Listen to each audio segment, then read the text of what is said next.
पूजा पाठ, कर्मकांड, ज्योतिष सीखने एवं सनातन धर्म से संबंधित वास्तु शास्त्र, जंत्र मंत्र, तंत्र, शास्त्रोक्त ज्ञान प्राप्त करने के लिए जुड़े हमारे इस चैनल से। नमस्कार मित्रों, स्वागत है हमारे इस ज्योतिष शिक्षा के कार्यक्रम में। आज आपके लिए भगवती दुर्गा के पूजन और नवरात्र में आप बिल्कुल साधारण विधि से यदि अपने जीवन के संकट को दूर करना चाहते हैं तो ऐसे कुछ प्रयोगों को लेकर के आए हैं। कहते हैं कि जयंती मंगला काली भद्र काली कपालिनी दुर्गा क्षमा शिवा धात्री स्वाहा स्वधा नमोस्तुते। यह भगवती के विभिन्न रूप हैं। काली, दुर्गा, सरस्वती, लक्ष्मी, ऐसी भगवती जो अपने भक्तों को हर रूप में, हर कष्ट में, हर क्षण उनके चिंतन में रहती हैं। क्यों? क्योंकि जो माँ 9 महीने तक अपने पुत्र को अपने गर्भ में धारण करती है, वही माँ 9 रूपों में शैलपुत्री, ब्रह्मचारिणी, चंद्रघंटा आदि 9 रूपों में इस धरती में आने के बाद अपने पुत्रों की रक्षा करती है। इसीलिए इस भूमंडल पर 7 और 2 9, 2 छाया ग्रह, 7 ग्रह, 9 ग्रह ही इस सृष्टि की व्यवस्था में लगाए गए हैं और 9 देवियां ही अपने भक्तों की रक्षा करती हैं। तो इन नवरात्र पर्वों का हमारे जीवन में इतना महत्व है कि जो ही नवरात्र आते हैं उसके 2, 4, 5 दिन, 10 दिन पहले से ही लोगों के मन में उत्साह आना शुरू हो जाता है। पाप शक्तियां अपने आप कम होने लगती हैं। मनुष्य के अंदर सद्भाव और मित्रता और प्रसन्नता का अनुभव होने लगता है। सभी प्रकार के मांगलिक कार्यों का आरंभ होने का योग बन जाता है। कोई भी मांगलिक कार्य किसी ग्रहों की स्थिति के कारण यदि नहीं हो पा रहा है तो इस नवरात्रि में विवाह आदि को छोड़कर सभी प्रकार के मांगलिक कार्य, परीक्षा, गोद भराई, मुंडन, छेदन आदि आदि, गृह प्रवेश, इन बिना मुहूर्त के भी इन नवरात्रियों में यदि आप करते हैं तो आपको किसी भी तरह की कोई हानि नहीं होती है। यह सनातन धर्म का विशेष महत्व है कि भगवती अपने पुत्रों के कल्याण के लिए पूरे अपने द्वार खोल देती है।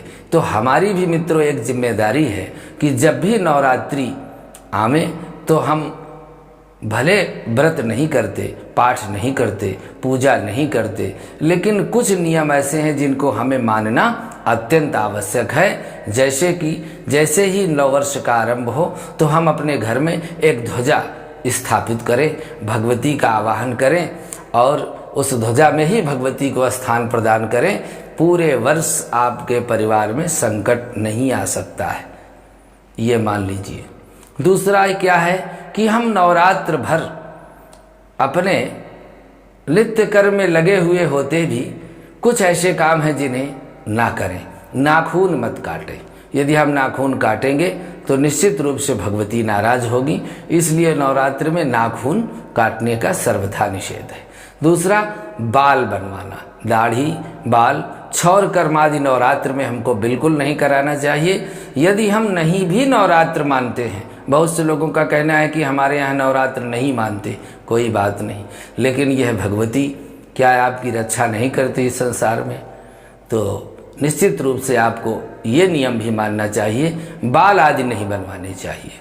तीसरा, हमको खाने पीने में भी बहुत परहेज रखना चाहिए। लहसुन, प्याज, अंडा, मांस, मछली, अपवित्र भोजन यदि कोई भी हम करते हैं तो हम 9 दिन तो बिल्कुल उसको ना करें। अपने घर में शुद्ध भोजन करें और ना कोई पूजा पाठ करें, पर इतना तो जरूर भगवती के प्रति हम भाव रखें कि नवरात्रि है। चौथा क्या है कि ब्रह्मचर्य रहना। नवरात्र में यदि हम किसी तरह का संसर्ग करते हैं तो यह हमारे लिए अत्यंत दोषपूर्ण है और नवरात्र में सभी को ब्रह्मचर्य पूर्वक रहना चाहिए। अन्यथा की स्थिति में भगवती कुपित होती है और घर में दरिद्रता का वास हो जाता है। एक नियम और है, बहुत छोटा सा है, कि हमको अपनी वाणी को पवित्र रखने के लिए इस नवरात्र में कटु वचन बोलना, स्त्रियों का अपमान करना, किसी को गाली देना, किसी के प्रति अभद्र व्यवहार करना, ये वाणी को अपवित्र करने वाली चीज़ें हैं। इसलिए यदि आप अपनी वाणी को शुद्ध पवित्र रखना चाहते हैं, आप जो बोले वही हो, तो फिर ऐसी कोई अपवित्र भाषा यदि आप मुख से नहीं बोलते हैं तो कहते हैं कि 24 घंटे में हर व्यक्ति की एक वाणी सत्य होती है। किसकी सत्य होती है? जो अपने मुख से कटु वचन नहीं बोलते। तो इस नियम का भी यदि पालन करते हैं आप, तो निश्चित रूप से आप पर भगवती की कृपा बरसेगी। इसके अलावा यदि हम बहुत ज़्यादा पूजन पाठ विधान करने का समय नहीं है, तो हमको जीवन में सुख और शांति चाहिए, तो एक कलश की स्थापना जरूर करें। कलश में जल भरकर वरुण देवता का आवाहन करके आम का पल्लव रखकर नीचे शुद्ध मिट्टी या जौ गंगा की बालू में रख करके और जौ बो दें, और एक अखंड दीपक भगवती का, इतना यदि हम करें तो वरुण देवता हमारे जीवन में सुख और दुख के प्रदाता हैं। इसलिए हम प्रत्येक मांगलिक कार्य में, कोई व्यक्ति घर से बाहर भी जा रहा है तो कहते हैं कि एक कलश जल भर के द्वार में रख दो, भरा हुआ जल देख करके निकलने से कार्य निश्चित बनता है।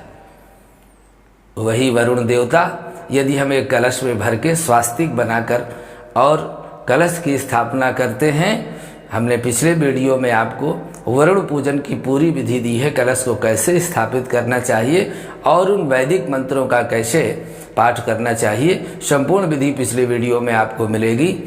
और इसके अलावा भी यदि आप कलश स्थापन के उपरांत एक सुंदर किसी पात्र में, प्लेट में स्वास्तिक बना करके और एक अखंड दीपक जलाएं, अखंड दीपक जला करके उसमें स्वास्तिक बना के अक्षत पुष्प रख करके पूजन करें और एक प्रार्थना करें, भो दीप देव रूपस्त्वं कर्म साक्षी अविघ्नकृत यावत् कर्म समाप्ति स्यात् तावत् स्थिरो भव शुभम करोत कल्याणम आरोग्यम सुखवर्धनम शत्रुबुद्धि विनाशाय दीप ज्योति नमोस्तुते।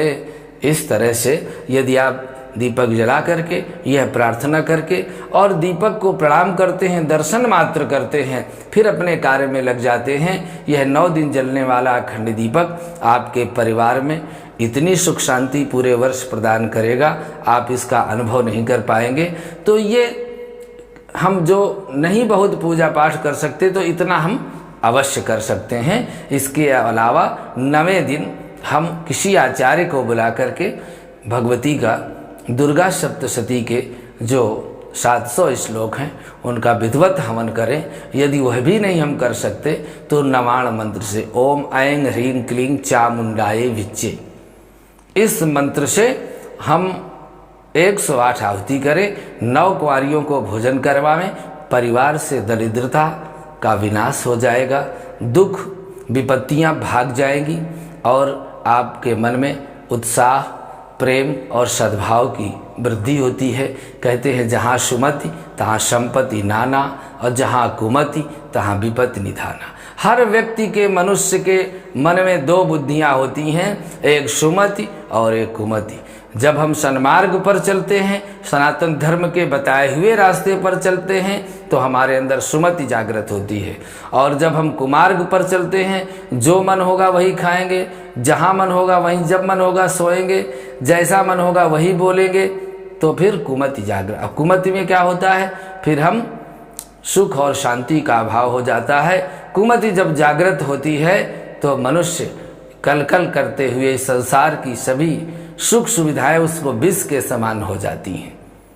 संसार में परिवार और घर सुख और शांति के लिए होता है, पर जब कुमति जागृत होती है तो वही घर परिवार, वही हमें शत्रुवत प्रतीत होने लगता है। इसलिए मित्रों, यह आवश्यक है। आज आपके लिए एक दिव्यतम प्रयोग लेकर के आए हैं। यदि आप के परिवार में बहुत समय से रोग और बीमारियां पीछा नहीं छोड़ रही हैं, सब लोग बीमार हैं या प्रायः रोज दवाइयाँ आती हैं, आपको केवल एक प्रयोग करना है। इस नवरात्रि में आप रामचरितमानस ले लीजिए। रामचरितमानस में भी 9 नवान्न पारायण है। वो भी भगवती की कृपा से उसमें नवनवान पुराण नवरात्र के लिए ही बनाए गए हैं। और उसमें संपुट लगाइए क्या, राम कृपा नासहि सब रोगा। धीमा हो गया बच्चे, डिम हो गया, डिम हो गया। राम कृपा नासहि सब रोगा, जो यही भांति बने संयोगा। नासै रोग हरे सब पीरा, जपत निरंतर हनुमत बीरा। ये दोनों संपुट आप लगा सकते हैं अथवा कोई एक संपुट लगा सकते हैं। इस संपुट को लगा करके नवान्न पारायण 9 दिन में आप करिए, परिवार से रोगों का पलायन हो जाएगा। आप करके देखिए, अनुभूत प्रयोग है। हनुमान जी महाराज जब अपने ध्वज के साथ आपके यहाँ प्रवेश करेंगे, क्यों? क्योंकि जहाँ भगवान की कथा होती है वहाँ बिना बुलाए हनुमान जी महाराज पहुँचते हैं, ये आपको मालूम होगा। और जब आपके घर में वो आएंगे, रामायण का पाठ होगा, तो फिर उनके आते ही कौन कौन भग जाएगा, ये आप महसूस करते होंगे। तो आशा ही नहीं, विश्वास है कि हमारे वीडियो आपको अच्छा लगेगा। फिर भी आप अपने विचार निश्चित रूप से हमें प्रदान करें, कमेंट बॉक्स में ज़रूर लिखें हमारा ये वीडियो आपको कैसे लगा। यदि अच्छा लगता है तो ज़रूर सब्सक्राइब करें, शेयर करें और अपने विचार हमें निश्चित रूप से प्रदान करें। आज के लिए बस इतना ही। नमस्कार।